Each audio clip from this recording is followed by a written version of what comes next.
Next time when you attempt UPSC prelims paper, use this elimination technique. It can help you solve UPSC prelims question where you do not have complete information. Let us see this question which came in the year 2018 in the UPSC prelims paper, how we can solve this question using elimination technique. Let us read the question. How is NGT different from Central Pollution Control Board? The first statement talks about NGT has been established under an act, whereas CPCB has been created by an executive order.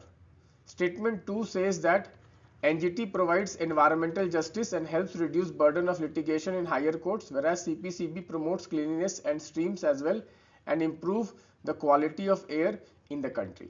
So guys, the technique says that whenever aims, objectives of an organization or an act is given, generally that is correct. Okay, so aim and objective, statement 2 talks about aims and objectives, so statement 2 will be correct. So either the answer will be this or this. The answer cannot be this and answer cannot be this. Okay, now you can see here the NGT has been established under an act, whereas CPCB has been established by an executive order.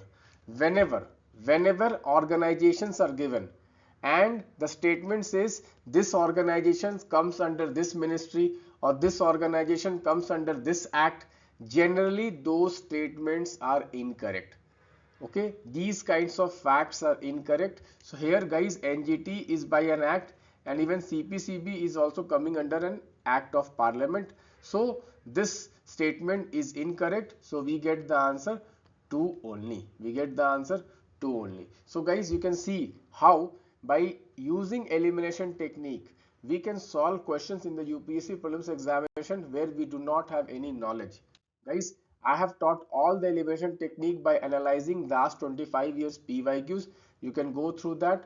Also guys, in the last 15 days, if you want important questions which can come in the UPSC prelims examination, you can go through my predicted questions. Thank you.